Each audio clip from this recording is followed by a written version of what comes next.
Hello, my name is Peter Parfitt and welcome to the New Brick Workshop. Now, we've had our first holiday in 5 years and we went in the motorhome and we spent 2 weeks, absolutely delightful 2 weeks in the Netherlands.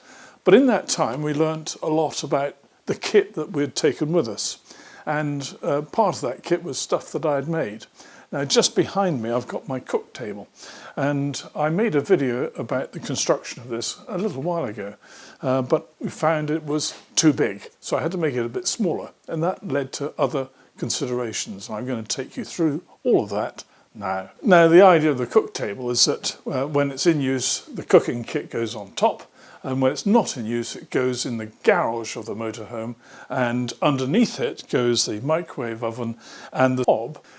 Now, I discovered that really the space inside the garage is really pretty critical, and I'd made the top too big. So I've chopped a couple of bits off and redone it, and it now looks reasonably tidy. Now, the original concept was that the microwave would go here and the hob would go next to it. But now that the size of the top's been reduced, I need to fit the hob on top of the microwave oven. And that has some issues within itself. The microwave has air vents on its top, and the hob has a fan which draws air from below here and sends it out of the back. So you can't just put the hob on top of the microwave. So I've built this little arrangement which is fairly easy to see, which allows the hob to fit down onto there. It sits very securely because of the shape pieces on either side and at the back. So when that's on there, like so, that's not going to be accidentally knocked off. My frame is screwed on to the back of the microwave oven, and it's also got a pair of magnets at the front so it won't accidentally lift. So that's jolly secure. And this then led me to think, well, that's a good way for the kit to travel, because the hob will not come to any harm. It can't leave that space there. The microwave oven is heavy enough to stay in place inside the garage, and when it's travelling, the cook table goes down on top. If I give you a demonstration of that now, like so. And the cook table is held in place against the back wall of the garage, so nothing is going to move. But one of the issues I had was, how do I keep these power leads tidy? Well, you can wrap them around, you can tuck them in, but then if you tuck them in, doubtless they'll come out. So I've made this little gadget. Basically, it's a little U-shaped piece of wood. In my case, it's a bit of walnut. And I've got a magnet here and a magnet there. I've got a cutout here, which is about 8 millimeters deep, and it's about 20 millimeters wide.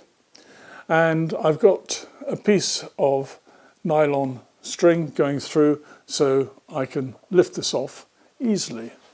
Now, the microwave oven is made of metal and it's magnetic, like so. So when I've got the leads in the place where I want them, I put this on top, and that will then hold those in place. That will keep them nice and neat, and these plugs won't drift into an area where it become a nuisance. So that makes it really nice and tidy. Now, the other thing we learnt was when using the frying pan. Now, our frying pan doesn't have a lid, but it's really, really good, this frying pan, so we're not going to replace it. And when we're cooking pieces of fish, we want to cook them perhaps a little more slowly, and we're putting a piece of foil on the top here just to keep the heat in so it would cook more evenly. And after a while, the foil became a bit of a nuisance. So I've made this. This is a lid for the frying pan, but it wouldn't be used in its raw state like this. It would have a piece of foil stretched over there, bent over the sides so it won't go anywhere, and then placed on the top. That's the idea. And that will help to keep that bit of heat in. It's only used for short periods of time, so despite it being made of wood, I'm not worried. I'll describe how I made this very shortly. Now, I did mine on the CNC, but you can easily make it by hand with a jigsaw. The channel might be a little more challenging, but even so, it's not beyond the wit of man to put a channel in using a router. But the finish I've used, I looked this up very carefully, I've used my own homemade shellac finish, and I bought the crystals of shellac and mixed it with pure alcohol, and that gives a food safe finish. And it's food safe particularly because it's not going to be used for probably another 6 weeks or so, and any volatile stuff that might be in there will have gone. And even so, when it's in use, it's going to have a nice fresh piece of kitchen foil over there, aluminium kitchen foil placed over there, and that will be perfectly safe. And here are a couple of clips of how I went about making it.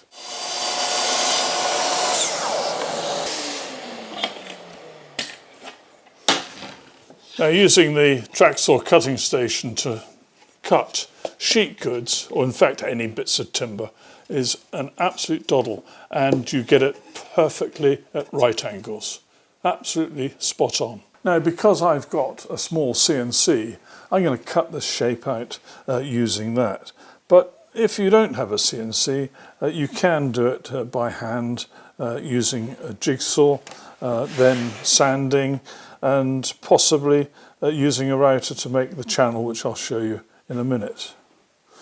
So I've done the centre there, and I'd need to draw a circle which I'd need to follow, put that in the middle, and then mark a circle all the way around.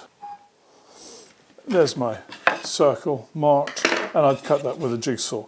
And you could put a fancy bit in, as I will be doing with the CNC, by putting a sort of handle bit up here. But it's easy enough. As I said, I'm going to do mine on the CNC.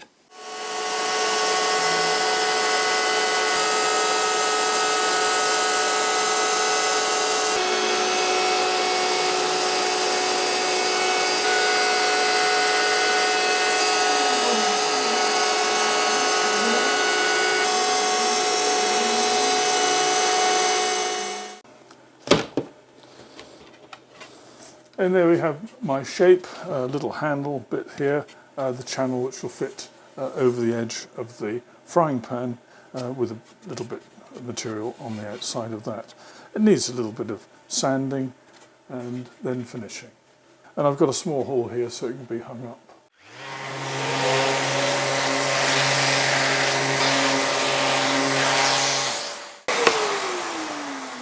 The only thing I've actually done after putting it on the CNC, I've made that hole a little bit bigger. I just used an ordinary Forstner bit to make that hole a bit bigger so it could be hung up on something rather than having a string loop, which was my original idea. Well, our first holiday in 5 years was super duper. We went to the Netherlands and we went to the campsite that we favour, which is called Petrushoeve, and it's in the Limburg region, and it sits between a bit of Germany and a bit of Belgium, and you can actually cycle into both countries if you wished. And it was really, really nice. We did lots of cycling and come back very much refreshed. But anyway, we learnt a lot about the new motorhome, hence the things I've just shown you. Many thanks for watching. Take care. Bye-bye.